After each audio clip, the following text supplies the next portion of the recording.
Tupac versus Biggie. We start in the mid-90s, back when Tupac and Biggie were actually friends, recording together, performing together, and moving like two future legends who respected each other's talent. But everything flips on November 30th, 1994. Inside the lobby of Quad Recording Studios in New York, Tupac gets robbed and shot 5 times. And even though Biggie wasn't involved, Pac believed people in Biggie's circle knew more than they were admitting. That feeling of betrayal becomes the seed of one of the biggest feuds in music history. Months later, Biggie releases Who Shot Ya? The song wasn't even about Tupac, but Pac didn't care. The timing looked suspicious, the message looked taunting, and the trust between them was dead. From here, the tension starts spreading beyond the artist. The media jumps in, turning two men with a disagreement into the faces of a full-blown East Coast versus West Coast war. Bad Boy on one side, Death Row on the other, with interviews, magazine covers, and radio shows pouring fuel onto the rivalry until it felt inescapable. Then, in June 1996, Tupac escalates to a level hip-hop wasn't prepared for. He drops Hit 'Em Up, a diss track so aggressive it practically redefined rap feuds. Direct shots at Biggie, at Puff, at everyone on Bad Boy, no subliminals, no hints, just pure unfiltered hostility. At this point, the feud is everywhere. Headlines, award shows, the streets, the labels. It becomes bigger than either artist intended and way bigger than music. Just months later, on September 7, 1996, Tupac is shot in Las Vegas and dies 6 days after. 6 months later, on March 9, 1997, Biggie is killed in Los Angeles. 2 icons gone, 2 families destroyed, and 2 cases still officially unsolved. There's no winner to this chapter, only a legacy of a caution. The feud becomes the reminder that rap beef can evolve from lyrics to something real, especially when everyone around the artist has something to gain from keeping the tension alive. Next up, the most lyrical rap war New York ever saw, Jay-Z versus Nas. Jay-Z versus Nas. After the East Coast-West Coast war ended, hip-hop didn't get a break. New York decided to fight internally instead, not with bullets, but with bars. And at the center of it were 2 artists both aiming for the same crown. The tension traces back to the late 90s.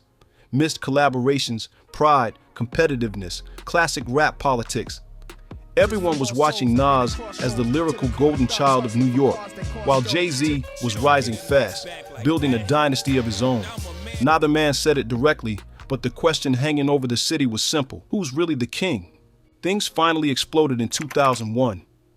Jay-Z walks onto the Summer Jam stage with the confidence of someone about to ruin a career. He premieres lines that would end up on Takeover, aiming at Mobb Deep and Nas. It wasn't a sneak diss. He said names, he said facts, and he basically pulled a spotlight onto Nas with zero hesitation. A few months later, the blueprint drops, and Takeover becomes the opening punch. Jay attacks Nas's catalog, calling him inconsistent and past his prime, dropping the one hot album every 10-year average line, a bar that still gets quoted more than some rappers' entire albums. Nas wasn't about to let that slide. He fires back with Ether, and the entire hip-hop world stops for a moment, because this wasn't a diss track. This was a demolition job. He attacked Jay's image, credibility, ego, and business moves. That track was so brutal, it actually changed the English language. People still use ether to describe someone getting completely cooked. Jay responds with super ugly and radio freestyles, but the public already picked a side. Even Hot 97 callers were saying Jay went too far and Nas hit harder. The battle had turned into a full-on citywide debate, with fans treating it like a boxing match. By 2005, the smoke finally clears. Jay brings Nas out during his I Declare War concert, the beef is officially over, and New York basically exhales for the first time in years. The two eventually collaborate and even work under the same label when Nas joins Def Jam during Jay's presidency. So who won? Most fans will tell you Nas won the battle with Ether, but Jay-Z won the long game, becoming the billionaire mogul and globally dominant figure we know today. Either way, this beef is the blueprint for how to do a rap war without anyone ending up in a headline for the wrong reasons. 50 Cent versus Ja Rule. Out of every feud in the 2000s, this one felt the most personal. It starts in 1999, when Ja Rule is robbed at gunpoint in Queens. 50 later claims the tension began when Ja saw him hanging around someone linked to the robbery. Ja denies that part, but he confirms the robbery happened. Either way, things sour instantly. By 2000, things turn physical. 50 gets stabbed outside the Hit Factory in New York during a confrontation involving people tied to Murder, Inc. From that moment on, the two camps treat each other like sworn enemies. Both sides start trading music shots. 50 drops Life's on the Line, making his target obvious. Murder, Inc. responds with records and interviews. Ja releases Loose Change and Clap Back, firing at 50 and anyone in his circle. Then the power dynamic flips. In 2002, 50 signs with Eminem and Dr. Dre, which turns him from a hungry mixtape rapper into a major label weapon. Wanksta, Back Down, and I Smell Pussy all land at the same time. Murder, Inc. is facing federal investigations and losing industry support. 50's debut album explodes, and Ja Rule's run collapses almost overnight. Then comes one of the pettiest moments in rap history. Years later, 50 buys out the front rows of a Ja Rule concert specifically so the seats would be empty. Not to sit there, not to scalp the tickets, just to make the venue look embarrassing on purpose. It becomes a meme, and the internet treats it like a final humiliation. The feud doesn't fade with age either. Recently, Ja Rule said he's older now and doesn't want to keep beefing, implying he's moved past the drama. 50 hears this and responds exactly how you'd expect. He basically says the beef is forever. No truce, no peace, no forgiveness, just permanent hostility, like he's keeping the scorecard updated in his head. After 2 decades, the outcome is widely accepted. 50 Cent crushed Murder, Inc.'s momentum, buried Ja Rule's mainstream run, and turned the feud into part of his legacy.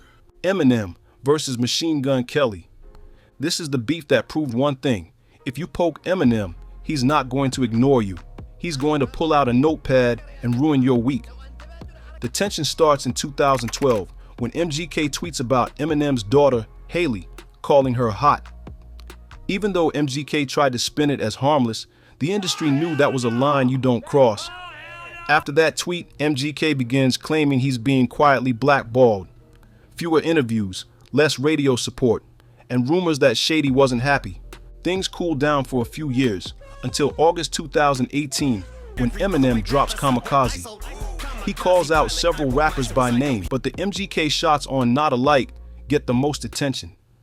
It feels like Eminem finally decided to address the lingering disrespect. MGK responds quickly with Rap Devil, and credit where it's due, it was a sharp diss. He mocks M's age, his persona, his beard, and even his legacy. It was bold, disrespectful, and the first time in years someone sounded confident going at Eminem. Social media treats it like MGK just punched a heavyweight in the face.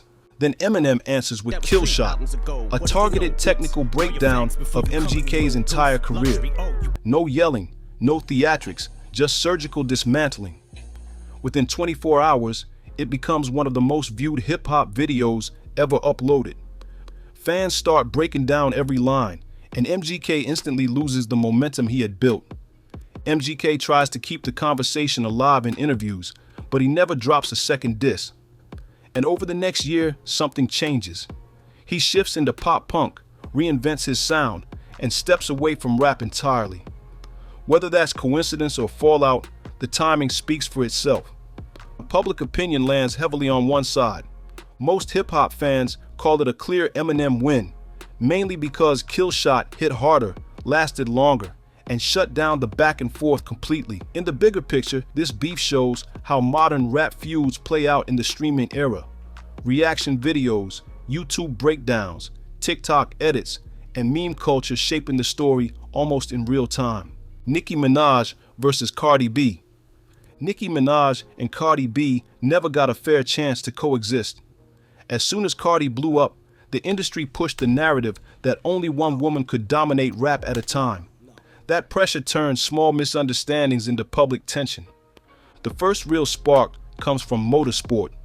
A simple feature turns messy when edited verses and mixed interview comments create the impression that Nicki and Cardi weren't on good terms. Fan bases seize it instantly, treating every like, comment, and unfollow as evidence. Things stay tense until New York Fashion Week in September 2018. At the Harper's Bazaar Icons party, Cardi confronts Nicki, security intervenes. A shoe gets thrown, and Cardi leaves with a visible bump on her forehead. One incident is enough to cement the feud in mainstream media. Nicki goes to Queen Radio, fires back verbally, and Cardi responds on Instagram. Instead of diss tracks, this feud plays out through interviews, social media posts, and a fan base war that never really stops. There's no clear winner. Nicki has the longer catalog, Cardi has the bigger recent hits. But culturally, the feud shows how female rappers get boxed into rivalry even when neither one directly asked for it. Drake versus Meek Mill. This feud starts with a tweet that shook the entire rap world. On July 22, 2015, Meek Mill goes online and accuses Drake of using a ghostwriter, specifically Quentin Miller, on their track Rico. Everyone expected a collab rollout. Instead, Meek throws Drake into the center of the biggest authenticity debate of the decade. Drake responds in a way nobody expected. He drops 2 diss tracks before Meek even replies. First Charged Up, a calm warning shot. Then Back to Back, a direct mocking record that dominates clubs, radio, memes, everything. The cover image becomes more iconic than most rappers' album artworks. Meek eventually releases Wanna Know, but the reception is rough. The track disappears quickly, and the momentum shifts entirely to Drake. Back to Back even gets nominated for a Grammy, something no diss record had done at that level. For years, the tension stays alive online, in interviews, and through occasional subs. But in 2018, the two squashed the beef publicly when Drake brings Meek out during a concert. The feud ends where it should have started, on a stage. The verdict is straightforward. Drake won the battle, mainly because Meek had no answer for Back to Back. But the reconciliation shows both artists understood the bigger picture. You can feud, win, lose, and still come back stronger. Pusha T versus Drake. This feud didn't start in 2018. It started in the early 2010s, with leftover tension from clips calling out Cash Money years earlier. Pusha had been throwing subliminals at Drake's camp for a long time, and Drake would slip in his own shots right back. It was quiet, but everyone knew there was a Cold War happening. Things finally come to the surface in 2012 with Pusha's diss, Exodus 23:1. The song questions the structure of Drake's contract and the credibility of his whole team. Drake doesn't respond directly, but the rivalry is officially on record. Fast forward to May 2018. Pusha drops Infrared on Daytona, accusing Drake, again, of using a ghostwriter. At this point, Drake has had enough. He fires back immediately with Duppy Freestyle, taking aim at both Pusha and Kanye, and even posting an invoice online for career revival. It's strategic, disrespectful, and lands hard. Then Pusha drops the bomb, the story of Adidon. This track stops the entire internet. Pusha exposes Drake's secret child, mocks his Adidas rollout, and uses an old photo of Drake in blackface as the cover.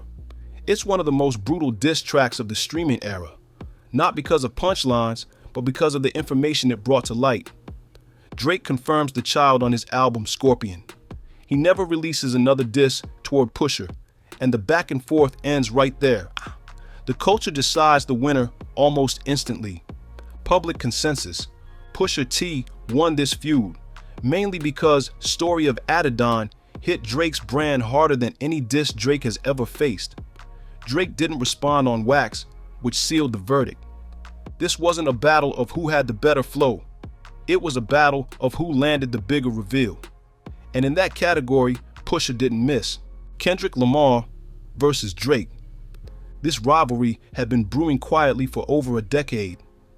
It starts back in 2013 when Kendrick drops his now infamous verse on Big Sean's Control. He calls out Drake by name, saying he's trying to lyrically murder his peers. Drake tries to brush it off in interviews, but that verse changes how the public views their relationship. From that point on, every feature, every award show, every interview becomes a comparison. For years, the tension stays competitive rather than hostile.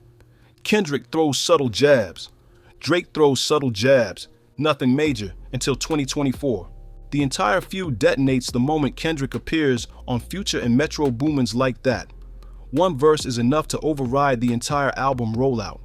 He rejects the big three, calls Drake out directly, and the internet immediately declares the war officially started. Drake responds with multiple tracks, push-ups, tailor-made freestyle, and eventually Family Matters. These aren't random SoundCloud disses. These are full-scale attempts to control the narrative, complete with AI vocal controversies and accusations flying in every direction. Kendrick answers with a run of tracks that feel like precision strikes.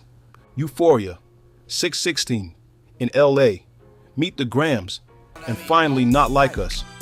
Each one shifts the momentum harder. Meet the Grams is dark and personal. Not Like Us becomes a cultural earthquake, a diss track that turns into a summer anthem. The impact goes beyond music. Not Like Us breaks streaming records.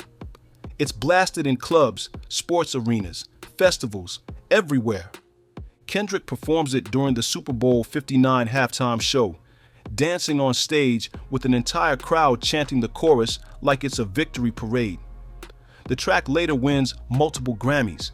Meanwhile, Drake goes the legal route in 2025, filing lawsuits tied to accusations made in the song and claiming the feud endangered his safety and reputation. The case is dismissed, which only makes him look even more desperate and out of his depth in the eyes of the public. By late 2025, the public consensus is simple. Kendrick buried Drake.